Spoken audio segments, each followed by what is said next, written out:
The day showed no signs of being a disaster when I woke up. The alarm went off at 5, and my wife Diane reached for me and pulled me back down as I started to get out of bed. 25 years and the woman could still turn me into a quivering wreck. She got up to fix the coffee while I took my shower, and then I fixed us breakfast while she showered. We discussed what our days were likely to be like as we ate, and then she asked, "Meatloaf and baked potatoes okay for dinner tonight?" "Sounds great. I'll stop at the bakery and pick up a loaf of fresh French bread and maybe a pecan pie." "Oh, pecan pie. Out to spoil me, are you?" "Can't think of anyone I'd rather spoil." We kissed and walked hand in hand into the garage, kissed once more, and then we both headed off to work. The drive-in was uneventful, and so was the first half of the morning. Around 11, Harry, my boss, called me into his office. "We have a situation in St. Louis. Baker caught Smithers with his wife, and now Baker is in jail and Smithers is in the hospital. There's no one there to run the office. I hate to do this to you on such short notice, but you have to catch the 2:20 flight, get to St. Louis, and take charge of the office. I don't know how long you will be there. I guess it will depend on just how bad Baker screwed up Smithers. If it is too bad, he might not get out of jail for a while, and Smithers might not get out of the hospital anytime soon. Even if the both get out soon, I don't see how they will be able to work together. I'll have to think long and hard on it, but I can't see any way other than to let one of them go. Which one I don't know. I'll need a lot more information before I can make that decision. Seems cut and dried to me. Smithers screwed with Baker's wife. Smithers should have expected Baker to get pissed if he ever found out. I don't know for a fact that Baker caught Smithers with his wife, or that Smithers is even guilty. All I've got is what the secretary told me when she called. Maybe you can find out more for me when you get there." I called Diane to let her know what was going on, but her secretary told me that she was in a meeting. I told her I'd call back, and then I headed home to pack a bag. Diane's car was in the driveway when I got home, and I wondered what was up with that. She was supposed to be in a meeting. When I walked into the living room, I saw that she was indeed in a meeting, but it wasn't the kind of meeting I had envisioned when her secretary told me she was in one. There was a trail of clothing on the floor leading from the couch to the stairway, and some of those clothes were men's clothes. At the foot of the steps, there was a pair of men's trousers, and I picked them up and found a wallet in one of the back pockets. I took it out, opened it up, and read the name Stanton North on the driver's license. I put the wallet in my pocket and then looked around the room and saw a suit coat over the back of the easy chair. It yielded a checkbook, and I put that in my pocket too. I walked up the stairs, and as I got close to the top of the steps, I began hearing what was coming from the bedroom. Do me hard. Like it, do you? Oh God, yes. You feel so good in me. Do me, baby, do me. I would never have believed you could be such a hot little 304. Like my meat? Love your meat. Just keep giving it to me. I walked into the room and saw a man pounding into Diane, and she had her legs wrapped around him and her hands on his back pulling him to her. She was moaning as I walked past on my way to the closet. I was almost to the closet door before Stanton North saw me, and he stopped in mid-stroke and said, "Oh shit." Diane had her eyes closed as he drilled her, and when he stopped, they popped open and she cried. "Don't stop. Damn it, don't stop. I'm almost TH." And then she saw me and cried, "No. Oh God, no," and started trying to get out from under North. "Don't stop on my account," I said as I entered the closet. "I just need to pack a bag, and then I'll get out of here and leave you two lovebirds alone." I had my back to them as I took socks and underwear out of the dresser drawer and put them in the suitcase, but I could hear them behind me. Diane was saying, "Get off me, damn it," while North was saying, "Christ, what a mess." When I turned to go back into the closet for a garment bag, I saw North heading out the bedroom door and Diane scrambling to find something to cover herself with. As she scrambled, she was saying things like, "What are you doing, Frank? Why are you packing?" and uttering nonsense like, "It isn't what you think, Frank," and "I can explain, Frank." While she was babbling, I heard the front door slam shut, and I wondered where North was going. Diane's car was the only one in the driveway, so he must have arrived with her. I ignored Diane as I finished packing, and I didn't respond to her. "We need to talk, Frank. You have to let me explain." I walked out the front door without having said a word since walking into the bedroom and telling them not to stop on my account. As I walked to my car, Diane was hollering, "Wait, Frank, don't go. Please talk to me." As I opened my car door, I looked around but saw no sign of Stanton North. Maybe he was hiding somewhere watching and would come back when he saw me drive away. Diane was running down the front walk and almost had her hand on the passenger side door handle when I pulled away from the curb. It is an absolute wonder that I made it to the airport without killing myself or someone else. My mind was definitely not on my driving. How had it happened? Why had it happened? I would have bet all that I had that Diane and I were rock solid. I looked back on our life together, and I didn't see anything, not one thing, that would ever have led me to believe that what I had just seen was even remotely possible. My God, how could she have done what she did to me when we got up that morning and then do what I had just seen her doing? Diane and I met when my father received a promotion and had to move the family 1,500 miles away. The move was a shit as far as I was concerned. I was taken away from the kids I had grown up with and gone to school with, and then dumped into a school where I didn't know a single soul. I was sitting alone at a table in the school cafeteria at lunchtime and feeling sorry for myself when the most beautiful girl I had ever seen came over to the table and sat down with me. She set her tray down and said, "Hi there, new kid." She reached across the table and stuck out her hand and said, "I'm Diane." It took me a second or two before I realized she was offering me her hand to shake. I took it and said, "Hi, Diane. I'm Frank." "Where you from, Frank?" she asked, and then we spent the rest of the lunch period getting to know each other. She had joined me at my table because she had known what I was going through because the same thing had happened to her the previous year. By the time the bell rang, we had made a date for her to show me around the town. Within 6 weeks, we were going steady, and like all typical teenagers, we were making out like mad. Being a guy with raging hormones, I naturally tried to get Diane to go all the way, but she wouldn't do it. She was determined to honor her promise to her mother to go to her marriage bed a virgin. Luckily for my sanity, she broke that promise on her 18th birthday. We had some serious discussions after the night she gave me her cherry. I told her that I wanted to marry her, but that I didn't want to get married until I finished college. She wanted to get married right away, and she wasn't happy with me because I wanted to wait. I was telling my mom about it when she surprised the hell out of me. I'd always thought of my mom as being a bit on the prudish side, but she said, "So move in with her and live together until you graduate." How can I do that? The reason I want to wait is so that I can afford it. No way I can support a wife and go to school at the same time. You might have to get a part-time job to help out with the groceries, but your college fund has enough in it to let you rent a small place off campus. I thought about it and then brought it up to Diane. We talked it over and decided we would both get part-time jobs and do it. We went looking and found a small apartment that I could afford, and then we went to do the hard part, tell her parents. Her mom was horrified that Diane hadn't kept to her promise on holding on to her virginity. She cried and blubbered while Diane's father called me every name in the book and some that he made up on the spot. Then he told Diane that he absolutely forbids it, and furthermore, she was never to see me again. Diane looked at me and asked me to wait in the car. 10 minutes later, she came out carrying 2 suitcases. She never told me what went on when I left the house, but it was 3 years before she ever talked to her parents again, and only then to tell them that they had a grandson. Suddenly, I was a great guy. Their daughter was lucky to have found me, and on and on and on. But the damage had already been done, and on my part, one tolerated them. But that was all. Diane eventually forgave them, and they became part of our lives. They were great grandparents to our 3 kids, but like I said, I just tolerated them. The years passed by, the kids grew up and set out on their own, and now this. At least the kids wouldn't grow up having divorced parents. I got to the airport early, checked in, and then sat down in one of the many airport coffee shops to wait for my flight to be called.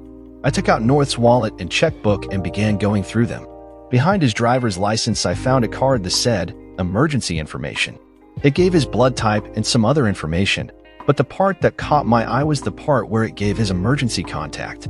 Arliss North, and under relationship, it said wife, and it gave a number where she could be reached. I took out my cell phone and called it. "Hello, Mrs. North." "Yes, my name is Frank Bellows. I'm sorry to be making this call, but I just found your husband in bed with my wife, and I thought you should know." "You're joking, right?" "No, ma'am, I'm afraid not." "Well, I don't believe you, Mr. Whoever you are. My Stan would never do a thing like that to me. Tell you what, when he gets home tonight, ask him if he knows a Diane Bellows, and then ask him to show you his wallet and checkbook. He won't be able to because I have them." I took them out of his clothes when I found them lying on my living room floor when I went home early. I am at the airport right now waiting to catch a flight to St. Louis. When I get back home, I'd be happy to hand deliver them to you. "You are really serious about this?" "I'm sorry, but I am." "When will you be back?"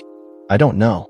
I have to go and fill in for someone who is off sick, and I'll be there until he can get back to work." "Could you mail me the wallet and checkbook?"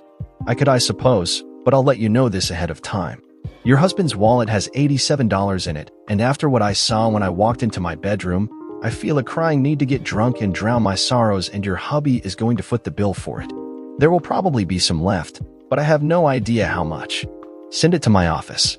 She gave me the address and I wrote it down, and then she said, "If you can send it overnight and I'll reimburse you." I can do that.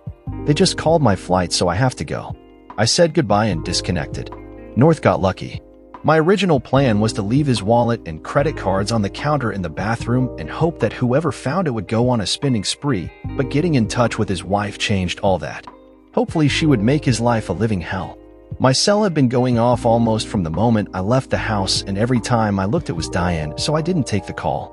It rang again as I was leaving the coffee shop, and I looked expecting it to be another call from Diane, but this time it was from the office. I called back and got Harry. "You need to call home, Frank. Diane just called me and she is frantic because she can't get in touch with you." "There is a reason for that, Harry. I'm not taking her calls. When I went home to pack, she was there, and she wasn't alone, and she was doing things she shouldn't have been doing. I talk with her when I get back. Maybe by then I'll have calmed down enough not to wrap my hands around her throat and squeeze. Make things easy on yourself, and tell the receptionist not to take her calls." The first thing I did after seeing to it that the office was running smoothly and that there were no immediate was to hit the post office and send Mrs. North her husband's wallet and checkbook.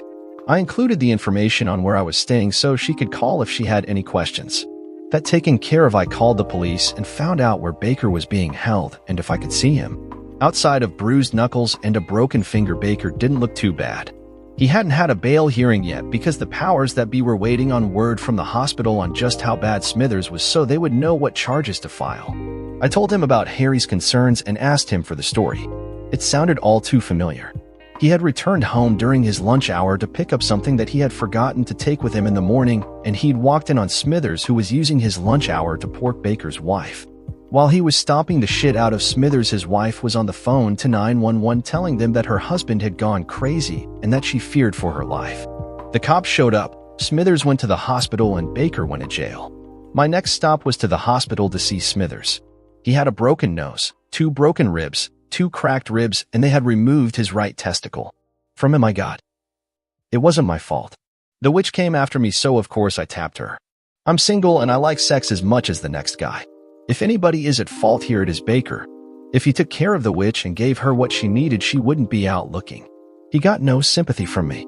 I called Harry and told him the story and said that my recommendation was to transfer Smithers out of the office unless he could find some grounds for firing the guy, and I told him I would take a hard look at things in the office and see if I could find something that he could use. Baker's hearing was the next day and bail was set at $250,000. The only way he could come up with the money was to put his house up as collateral, but his wife refused to sign off on it, so he was going to have to sit in jail until his father and brother could arrange something. The next morning at 9:30, I got a call from Arliss North. She told me that when her husband came home, she asked him if he knew a Diane Bellows, and she said that his face lost all of its color as he said that he didn't know a Diane Bellows. She asked him if he was sure, and he said that he was pretty sure. Then she asked him for his wallet and checkbook, and he patted his pockets and said that he must have left them on his desk at work. Then he changed the subject and asked what was for dinner. He knows he is in deep shit, but he doesn't know how deep it is, and he won't know until tomorrow when I ask him for his wallet and checkbook again. Do you have any idea of how long it was going on? I just know that it was. I walked in on them, and then I left. What does your wife have to say? No idea. I haven't spoken to her since walking into the bedroom and catching them, and I won't be talking to her until I get home. When you do talk to her, call me. I'd like to compare their stories. Will do. I'd like to hear both sides too. I had a dozen calls a day from Diane, but I didn't take any of them. Harry must have told her I was in St. Louis, and she must have gotten the office number from information. Dixie, our receptionist, told me that I had a call on line 3, and when I picked it up, it was Diane. What do you want, Diane? We need to talk, Frank. I need to explain that what happened isn't what you think. I'm in no mood to talk to you right now. I'm still at the point where I want to strangle you to death and then take my shotgun and go looking for your lover and kill him too. He is not my love. Save it, Diane. Don't call here anymore. We will talk when I get home, and not before, and I hung up on her. In mid-afternoon, I got a call from Baker's father telling me that bail had been arranged and that he would be released the next morning. In a way, I was sorry to hear that. As long as Baker was in jail and Smithers was in the hospital, I didn't have to go home and deal with Diane. I had dinner and drinks on North again that night and made it back to my room about 7. The phone rang, and since only Harry and Arliss North had the number, I answered it. It was Arliss. We exchanged hellos, and then she filled me in on the latest from her end. When he got home, I asked him again for his wallet and checkbook, and he said that they were gone from his office when he got there. He said that someone on the night cleaning crew must have taken them, and that he would file a complaint when he went into work the next morning. I had to laugh at that. Just how long does he think he can put it off? I don't know how long he thought he could, but I put an end to it. I asked him just how stupid that he thought I was. I told him that he knew he was busted when I asked about your wife, and then asked for the wallet and checkbook. There was only one way I could have put the two of them together, and he knew it. Then the dumb shit said that he didn't know what I was talking about. That pissed me off, so I took his wallet and checkbook out of my purse and threw them in his face. Then I told him how I'd gotten them, and that I'd called his office and found out that he worked with the woman he claimed he didn't know. Then I fibbed a bit. I told him that when you got home from St. Louis you were going to stop by and show me the pictures you took with your cell phone camera before they knew you were there. How did he take that? He finally realized that he was caught, and he broke down, begged forgiveness, and swore that it was the only time that he had ever been unfaithful. He said he couldn't help it, that your wife had chased him for months, and that it was hard to ignore a beautiful woman who was hot for your body. Too bad I wasn't thinking a little more clearly when I walked in on them. My cell phone does have a camera. I just never thought to use it. Do you believe his story? That she chased after him? It could be true. She wouldn't be the first. Was it only the one time with her? That could be true too, but he was lying through his teeth when he said that it was the only time he ever cheated. I know of at least 3 times that he has strayed. Well, that's not quite true. 3 times I've had people tell me that he ran around on me when I was out of town visiting relatives. I've never confronted him on them, because I really didn't want to know if it was true. You said that his saying that Diane chased him could be true, and that she wouldn't have been the first. Why did you say that? Stan is rather well endowed, and some women, when they hear that, want to check it out. A week ago, I would have said Diane would never do anything like that, but that was before I walked in on her and your husband. I've got to go, but if I learn anything else, I'll give you a call. Don't forget, I want her here side when you get home and talk with her. I won't. At 11 the next morning, Ray Baker called me to let me know he was out of jail on bail. He was going to have to take the rest of the day and the next day to take care of personal business. His wife had taken out a restraining order on him, and he needed to find a place to stay and make arrangements with the court to get into his house to get his personal things. He said that he would be in on Thursday. I called Harry and brought him up to date, and then I told him that in checking into things at the office I had found that Smithers had been fudging his expense reports, and that could possibly be grounds for letting him go. I told him I would probably fly home Thursday evening, and that I was going to need to take Friday off to handle my personal affairs, and I would see him Monday morning. I managed to get through the next 2 days without incident, and on Thursday morning Ray was back at work. I brought him up to date on what was going on in the office, and then because I was going through something similar, I asked him how things were going on the home front. The restraining order only keeps me 500 feet away from her. I can access the house whenever I want as long as she isn't there. If she is there and won't leave when I want to go and I have to get someone from the court to go in with me, I just waited down the street until she went to work, and then me and my brother went in and got everything that I wanted. I have no need to go back. I don't know what the stupid witch is thinking. She got the order, but that was all. She didn't touch the bank accounts. I cleaned them out yesterday. I thought that this was a no-fault state and that everything had to be split 50-50. In a divorce that would be true, but I'm not talking divorce. I'm just walking away. If she wants a divorce, she can pay for it, and when she files, she will be entitled to 50% of our assets at the time she files, and that will be zip. We took out a second on the house to finish the basement and make it into a recreation room, so there is no equity in the house, and the money I took out of the bank will be long gone. I can claim that I needed it all to set me up in a new place when she barred me from the house. That reminds me, I need to call Harry and get my insurance and all of that other crap changed. She tells you why she did it? I haven't spoken to the witch since the cops hauled me away, and I have no intention of talking to her. It doesn't matter why she did it. It only matters that she did.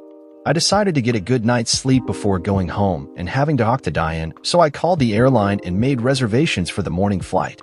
I was rested when I got up, and I had a good breakfast before catching the airport shuttle, and I was home in Denver by 11. I hit the bank, cleaned out the savings, cashed in 5 of the 9 certificates of deposit in the deposit box, and put all the money in the checking account. Diane was at work when I got home, so I would be alone until 6. I got on the phone, got payoff balances for all of our credit cards, and then canceled all but 5 of them.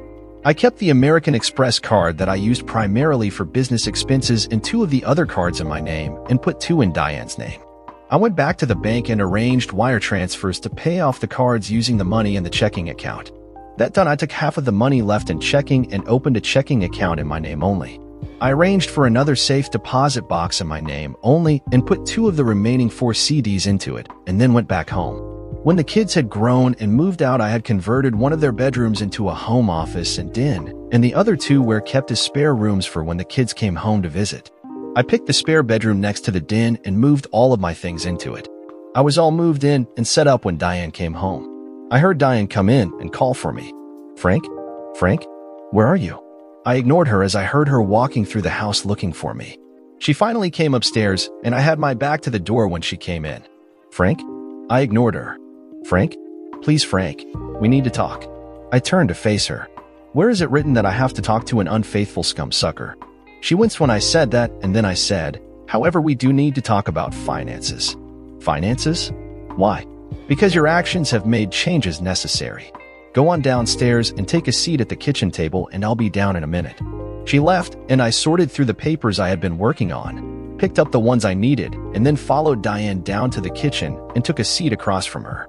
While I was gone, I had a lot of time to think about what I should do, and in the end, I decided to do nothing. I saw relief on her face when I said that, but it faded when I said, "By nothing I mean that I will be having little or nothing to do with you. I can't see wasting money on divorce attorneys, especially since at my age, I don't see another marriage in my future, so I'm not going to need single status. If you want a divorce, you can go for it and pay for it. For now, though, there are some changes." I explained all that I had done with the credit cards, the savings, the CDs, and the checking account. "You can have the original deposit box, but I would recommend that you open your own checking and savings accounts, and we will leave the old joint account in place and call it the household account." With me so far? But why are you due? You know damned well why, Diane. Okay, now, the household account will be used for household expenses. I slid a piece of paper across the table to her. That is a list of what it takes to run the house. House payment, electric bill, phone, gas, water and sewage, taxes and insurance. What we are from now on is roommates. You will need to deposit half of the amount on that paper into the household account every month from now on. We will share the house with the exception of 2 rooms. You will have the master bedroom as your room, and Carol's old room will be my bedroom. Why are you moving into Carol's room? You need to be in the master bedroom with me. After what I saw taking place in that room, there is no way I'm going to stay in that room, sleep on that bed, or have anything to do with the woman I saw doing what she was doing on that bed. That's what we need to talk about, Frank. What you saw isn't what you think. Of course it was what I think it was. It was you drilling another man in our house and on our bed. Okay, Frank, but what you need to understand is that is all that it was, just sex. There was no love or affection involved. It was just me satisfying my curiosity. I love you, Frank. I always have, and I always will. What I felt for Stan was just a little bit of lust, and that's all. It was a one-time thing to satisfy my curiosity, and if you had not have come home, you would never have known, and it would have never happened again. But that is the problem, Diane. I did come home, and I do know, and because I know, it changes everything. You cheated on me, and that means that you can't be trusted. If you can't be trusted, that means that everything you say has to be weighed and looked at to try and determine if it is the truth or a lie. You say you love me. Can you love me and still betray me? Can you love me and still disrespect me by bringing another man into my house and then screwing him on my bed? The same bed you would have slept on with me that night?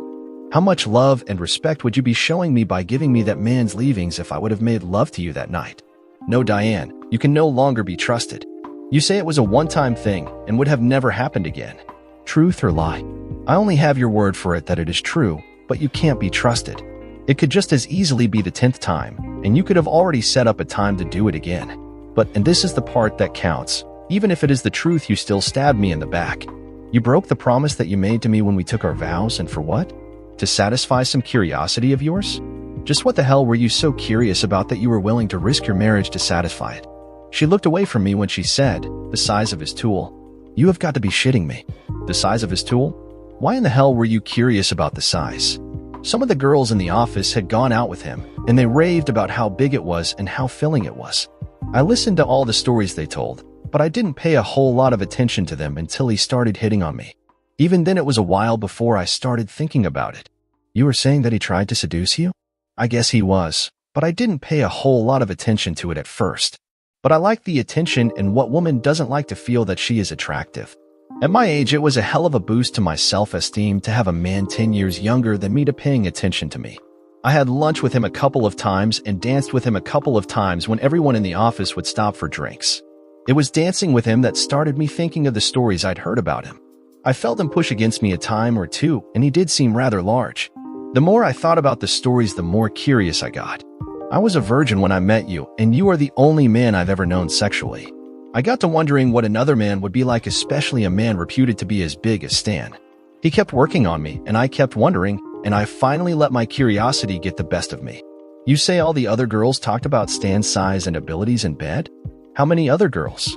7 of them. Stan had sex with 7 of them? They said he did. 7 of them in your office alone. That would seem to show that Stan was pretty promiscuous.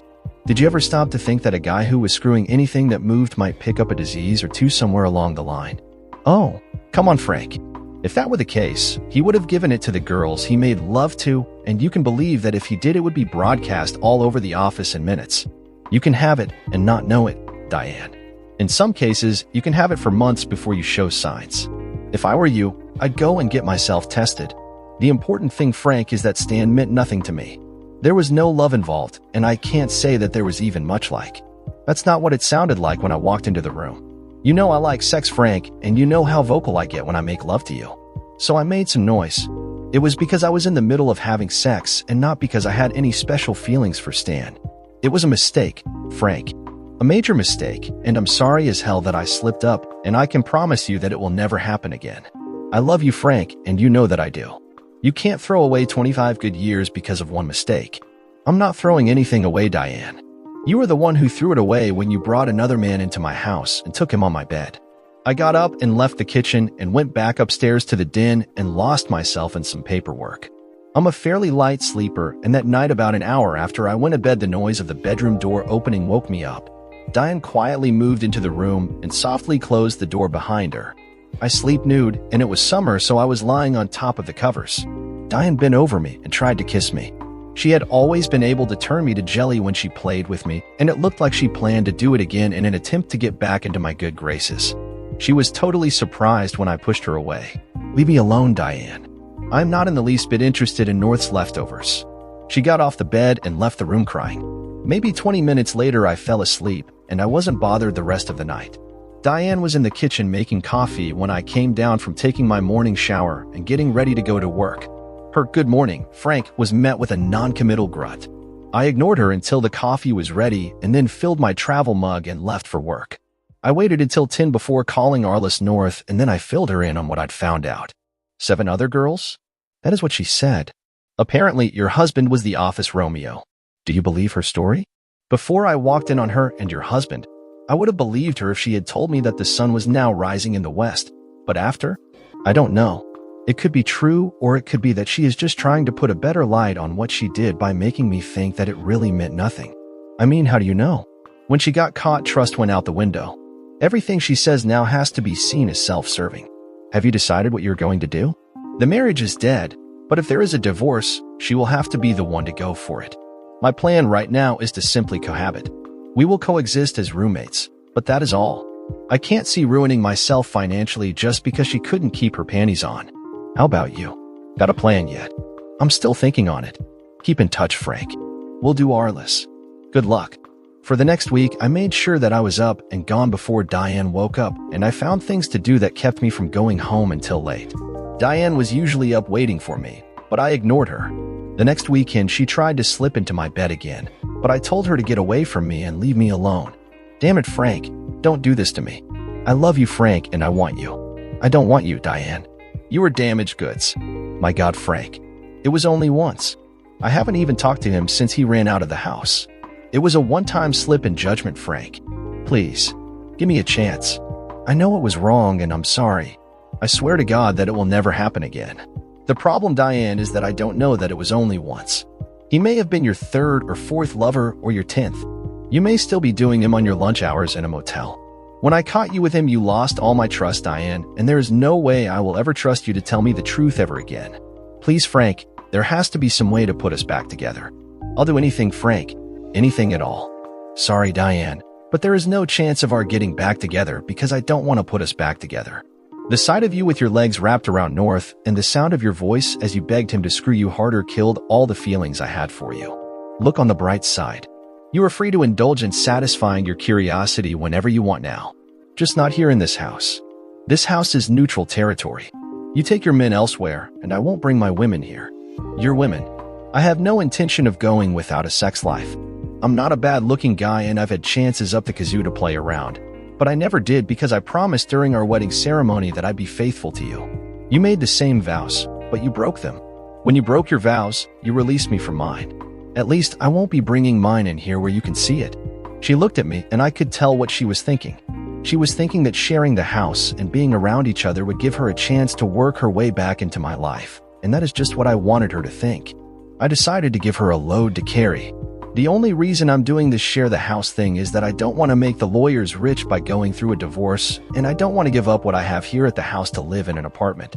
I wouldn't have a garage to work in, a basement workshop, and I wouldn't have a patio where I can sit and enjoy a drink as I watch the sunset. You have two choices, Diane. Live with the new status quo or not. If you chose not, then you can either move out or take over the house payments and expenses and I'll move out. You say that you really do love me, so here is your chance to prove it. You can accept home sharing or you can take the house and cost me my garage, my workshop, and my patio just like you cost me my wife. Your choice. There is no chance? I don't see how there could be, Diane. She was silent for a few moments and then she opened her mouth and drove the final nail into her coffin. What are you going to do with the pictures, Frank? The pictures? The ones you took with your cell phone camera. She hadn't even talked to North since he ran out of the house? Then how did she know about the cell phone pictures? That was a story made up by Arliss and fed to her husband a good 5 days after I'd caught Diane and North in our bedroom. No, indeed. I could not trust anything Diane told me ever again. I could not physically hurt her, and kicking her out of the house would cost me more than it would punish her. But being around me all the time while I ignored her would put her through a mental hell, and that was the best I could hope for. I did not doubt that she loved me, and I knew she would hang in there on the remote chance that she might eventually work her way back into my good graces. It wasn't going to happen. I was not kidding when I said that seeing her with North had killed all my feelings for her, but the longer she held on hoping, the longer my revenge would last. My revenge against Diane in place, I turned my attention to Stanton North. The private detective's report backed up what I had suspected. Getting caught by me and his wife finding out that he was a cheating a-hole had not slowed him down a single bit. He was laying pipe to 5 women besides his wife. In the 3 weeks I'd had the PIs on him, he hadn't done a thing with Diane, but he was nailing 2 of her co-workers. One of them, Mary Ellen Bingham, had a husband that worked the afternoon shift, and every Tuesday and Thursday after work, North would pay Mary Ellen a visit at her home on Sunflower Way. He stayed 2 hours and then left. I checked my watch and saw that if he kept to his schedule, he would be out of the house in 10 minutes. I was parked 1 block away and 1 block over. I got out of my car and made my way over to the Bingham residence, went around behind the garage, and when I got there I slipped on the latex gloves and put on a ski mask. Mary Ellen had a 3-car garage, and when North visited, he pulled into the garage and parked and closed the garage door so the neighbors wouldn't get to talking about Mary Ellen's visitor. Wouldn't want the word to get back to Mary Ellen's hubby now, would we? I used a small pry bar to force the lock on the back door to the garage, and I was waiting when the connecting door to the house opened and North came out. A naked Mary Ellen stood in the doorway and watched North walk to his car. 50,000 volts from the taser had him writhing on the garage floor, and before Mary Ellen could even scream, I said in what I hoped was a disguised voice, "Scream or call the cops, and your hubby will find out what has been going on. Best you go back in the house and pretend that nothing is going on out here. I won't kill him, but you can be sure that another husband that he has stabbed in the back is getting even." She jumped backwards and slammed the door. Mary Ellen knew me from all the company picnics and Christmas parties that Diane had taken me to, but I was counting on the ski mask and the disguised voice to keep her from knowing who was screwing over her sex buddy. I couldn't count on her not calling the police, so I had to hurry. I pulled North's pants off of him, and believe me when I tell you that pulling pants off of a guy in convulsions isn't easy. Once I had his pants off, I took my revenge. Proud of his package, was he? Well, his package was going to pay. I took the fully charged cattle prod and touched it to his package and balls as many times as I could until it was fully discharged. I kicked him twice in the ribs for the hell of it, and then I took his wallet and checkbook and got the hell out of there. I heard no sirens, so maybe Mary Ellen didn't call the cops. As I drove away, I thought about what I had just done. I had no idea how much damage, if any, that the cattle prod would cause and whether or not there would be any lasting effects. But I can honestly say that I enjoyed every one of North's screams when a cattle prod charge flashed through his package and balls. I never did hear how Mary Ellen made out on the deal. Was she able to get North out of there and keep her husband in the dark, or did she have to call for medical attention for North and have to explain an ambulance at the house to her hubby? Still wearing the latex gloves, I put the wallet and checkbook in a package I had already prepared and sent it to Arliss at her office. There was no note enclosed, and I would deny I knew anything about it. But when her hubby came home hurting, and then his wallet showed up in the mail, she would think she knew who had done it. 3 weeks after my little party with North, I got a phone call from Arliss. "You busy for lunch?" "I haven't made any plans." "Why?" "I think it is time for us to have a face-to-face." "How about noon at the Lido?" I'll be the redhead anxiously checking out every man who walks in to see if I can figure out which one is you. Noon it is. I didn't see her anxiously checking faces, but she was easy to spot since she was the only redhead in the place sitting alone. North was a flaming idiot to be screwing around on her. She was drop-dead gorgeous. I walked up to her table. "Mrs. North." "No, Frank. It is Arliss." "You haven't called me Mrs. North since our first phone conversation." I took a seat across from her and said, "Might I ask what prompted you to ask me to lunch?" "I just wanted a good look at the man who keeps screwing up my life." "I'm screwing up your life? How am I doing that?" "First, you made me pull my head out of the sand and face up to what I was fairly sure he was doing, but hoped he wasn't. Then, after I let him talk me into giving him one more chance, you took away the best thing that he had going for him." "I don't understand." "Sure, you do. Stan is a good provider and a pretty decent father to our kids, but the best thing that he had going for him was that he was great in bed." Notice that I said, "was." "And I took it away? How did I do that?" "Don't play the innocent with me, Frank. We both know who did a number on Stan's private parts." "I don't have a clue as to what you were talking about." "Sure, you don't. Anyway, ever since you did whatever it was that you did to him, he has not been able to get it up, and don't give me any of that crap about not knowing what I'm talking about. Wallets in the mail are kind of your trademark." Just then the waitress walked up to take our order. As Arliss ordered a salad and iced tea, I gave her a good once-over. Yes, indeed. Her husband was an idiot not to have stayed home. As well as being gorgeous, Arliss was pretty sharp, as I quickly found out. "Well?" she asked. "Well, what? Do I pass?" "What are you talking about now?" "What?" "I wasn't supposed to notice you checking me out just now." I was caught and I knew it, so I just gave her a goofy smile and said, "Who?" "Me." "Yes, you, and I hope you like what you see, because the real reason for this little get-together is to offer it to you." I don't know what the look on my face was saying to her, but she went on. "I'm a very sexual person with a very high sex drive, and since you have taken my play toy away from me, I feel that it is only fair that you take over his duties." That caught me flat-footed, and I didn't know what to say. She smiled at me and said, "I'll bet you weren't expecting that one, were you?" To be honest, it never entered my mind. "Well, Frank, here is the way I see it. You deprived me of my bed partner, so it is only fair that you take his place in second. What can be a more fitting way to get back at your wife and my husband?" "I don't know, Arliss. The package is outstanding, but I don't know that it is a good idea. The situation that I'm in right now could be upset if I give Diane grounds to sue for divorce." "You aren't divorcing her?" I explained what I was doing, and she laughed. "You are evil, aren't you? But not to worry. I don't intend to broadcast it. If Stan never gets the use of his equipment back, I'll divorce him, and I don't want him to have grounds to countersue either." "You are serious about this?" "You're batcha." And that is how my affair with Arliss North started. It has been going on for over a year now, and it doesn't show any sign of ending anytime soon. Her husband still hasn't been able to get an erection. The doctors say there is no physical reason for him not to be able to perform, so his problem is probably mental. Arliss says she will give him until the end of the year, and then if he still can't get it up, he will be history. As far as I know, Diane hasn't been seeing anyone, but she is well aware that I'm seeing someone, but she has no idea who. The knowledge that I am having sex with another woman is killing her, but she keeps hanging on, hoping for a miracle that is never going to come. I couldn't ask for better revenge. Dear listeners, please share your thoughts in the comments section below, and don't forget to like, share, and subscribe.